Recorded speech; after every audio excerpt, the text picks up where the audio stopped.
धर्मपत्नी माहिल्या अपनी भक्ति में तल्लीन रहती, भजन में तल्लीन रहती। एक पुरुष में ईर्ष्या कम होती है।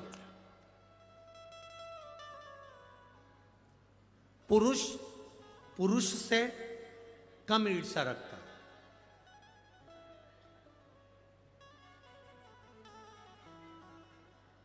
पर जो नारी कभी सत्संग नहीं करी होती है, जो नारी कभी भगवान का भजन नहीं करी होती है, जो नारी कभी किसी सतगुरु की शरणागति में बैठकर सत्संग नहीं करी होती है, जिस नारी ने कभी मंत्र का स्मरण नहीं जाना होता है, भले वो कितने भी विद्वान की पत्नी क्यों ना, कितने विद्वान की पत्नी क्यों ना, उसके अंदर ईर्ष्या भरा जाती है। वो कितने विद्वान की पत्नी क्यों ना। ये गोदावरी मैया के प्रागट्य की जो कथा है, गौतम बाबा की धर्म पत्नी भगवान की भक्ति में रमने वाली, भजन करने वाली, कीर्तन करने वाली, स्मरण करने वाली, किसी के दिखावे में नहीं पड़ती थी, दिन रात भगवान की भक्ति में डूबती थी। उन्हीं बाबा के आश्रम के नजदीक में बहुत सारे ब्राह्मण रहते थे, उन ब्राह्मणों की धर्म पत्नियां भी वहां रहती थी। ब्राह्मणों के मन में धर्म देखकर अहिल्या को या गौतम ऋषि को देखकर कोई ईर्ष्या नहीं थी, कोई ईर्ष्या नहीं। बहुत विद्वान भी अगर कोई है और उनकी धर्म पत्नी अगर है, अगर वो धर्म पत्नी सत्संग नहीं करती, कीर्तन नहीं करती, भगवान की भक्ति में नहीं डूबती, किसी गुरु की शरणागति में बैठकर सत्संग उसने नहीं करा होता, तो विद्वान से विद्वान अगर व्यक्ति भी कोई है तो उसकी पत्नी को किसी ना किसी से ईर्ष्या का भाव उत्पन्न हो ही जाता है। ईर्ष्या उत्पन्न होती है।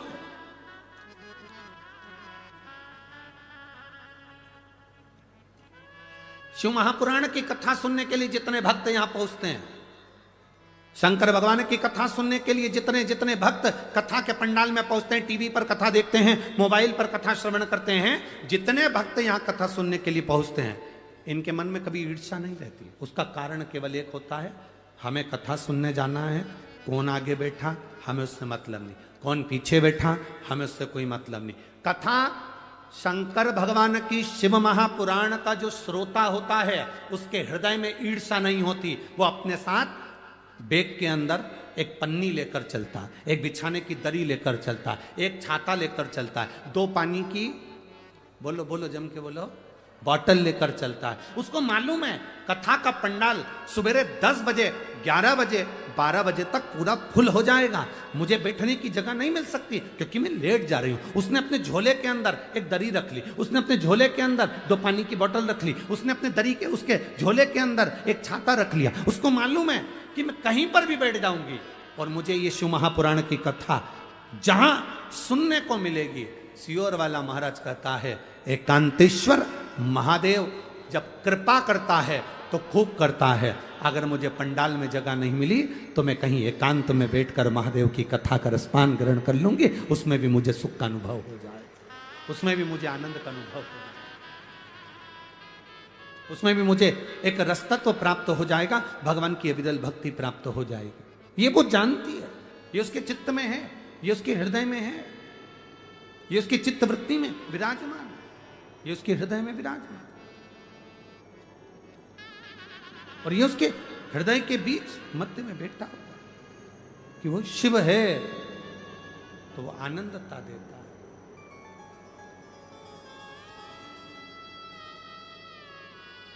सुख देता है, ईर्ष्या नहीं है।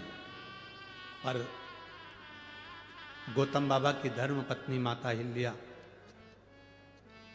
सुबह उठना, बुआरी लगाना, रंगोली डाल देना, जल छोड़ देना, पूरे आनंद के साथ गौतम ऋषि जिस शिव भक्ति में लगे रहते थे, अहिल्या माता उनकी शंकर के पार्थिव शिवलिंग का निर्माण करने के लिए मट्टी को तैयार करती थी।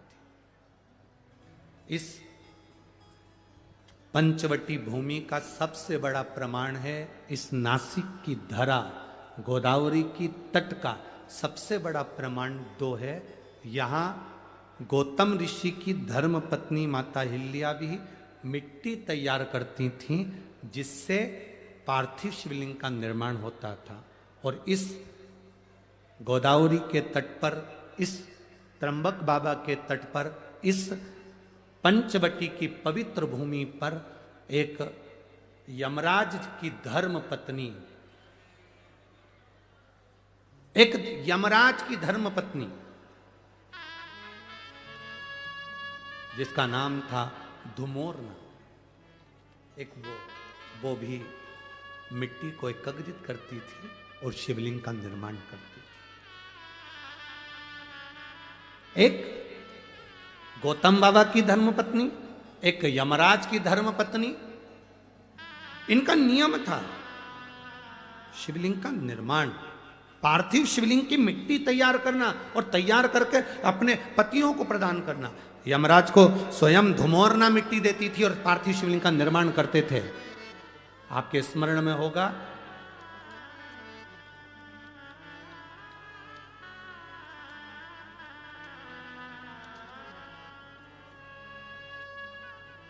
एक बार यमराज ने स्वयं ब्रह्मा जी से एक प्रश्न किया था, स्मरण करिएगा। गर्ग संहिता, कूर्म पुराण और ब्रह्म विवर्त पुराण का यह संवाद बड़ा सुंदर है। आज देव दीपावली के इस पवित्र कथा का लाभ अपन ले रहे हैं, अपने भीतर उतारिएगा। यमराज, धर्मराज स्वयं यमराज ब्रह्मा जी के पास में गए।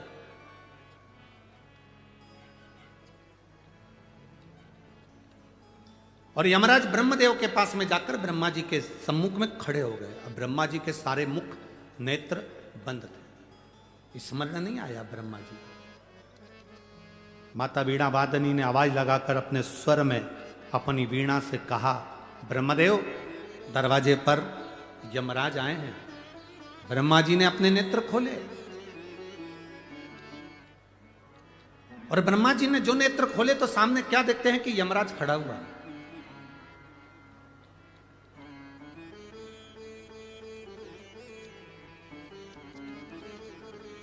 सम्मुख में यमराज खड़ा।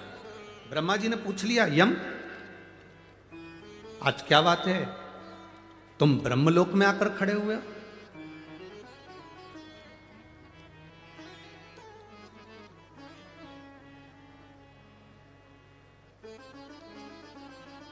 यमराज ने कहा, ब्रह्मा जी मैं संसार के पापी जीवों को नरक का भोग भुगताता हूं। मैं मृत्यु लोक से आने वाले जितने जितने पापी जीव हैं इनको यम का, नरक का भोग भुगताता हूं। इन जीवों को जब नरक का भोग भुगताता हूंगा तो उसका थोड़ा ना थोड़ा दोष मुझे भी तो लगता होगा। ब्रह्मा जी ने कहा, आप तो पूरा निर्णय देने के बाद भोग भुगताते हो तो आपको पाप लगना ही नहीं चाहिए।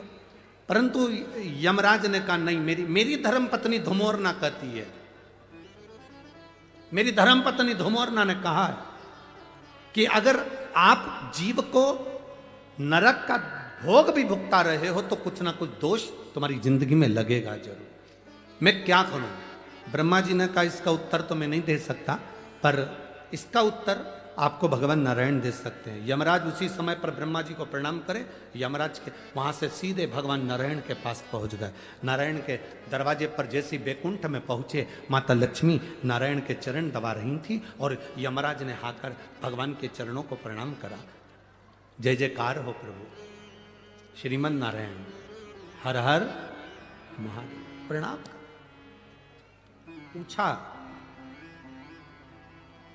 लक्ष्मी जी चरण दबा रही थी। लक्ष्मी जी ने संवाद किया, प्रभु यम आए हैं।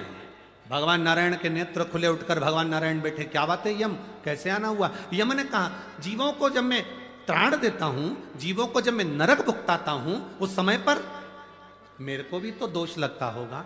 उस दोष की मुक्ति कैसे? उस दोष का निवारण कैसे? भगवान नारायण ने कहा, सुनो यम,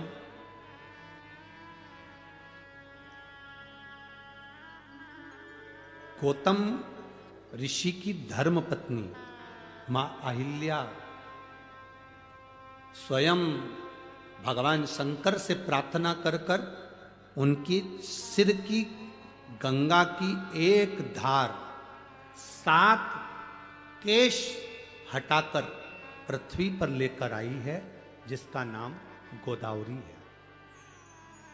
अगर यम भूल से भी एक बार उस भूमि पर स्वयं रामचरण रखेंगे,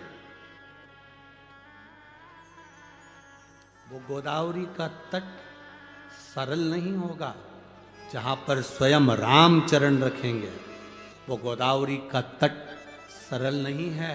जहां स्वयं शंकर भगवान को भी उनका गुरु मिल जाएगा, वो भूमि साधारण नहीं है, गोदावरी का तट। तुम एक काम करो यमराज, मृत्युलोक में जाओ, गोदावरी के तट पर जिस पंचवटी में भगवान राम प्रवेश करेंगे, उस पंचवटी भूमि पर वन क्षेत्र में, जंगल क्षेत्र के अंतर्गत गोदावरी के एकांत स्थान में बैठकर तुम शिवलिंग का निर्माण कर कर उसका पूजन करो। तुम्हारी जिंदगी में अगर कोई जीव का दोष भी होगा तो वो समाप्त हो जाएगा। कैसा भी दोष हो समाप्त हो जाता है। आज आप लोगों से ज्यादा हमारी किस्मत बहुत धनी हुई है। हमारी किस्मत आज धन भागी हुई है कि इस पवित्र भूमि पर धुमोरना यमराज की पत्नी शिवलिंग बनाती थी, यमराज पूजन करते थे और यमराज के ऊपर का दोष भी समाप्त हो जाता था। आज वो पवित्र भूमि पर शिव पुराण गाने का सौभाग्य मिला।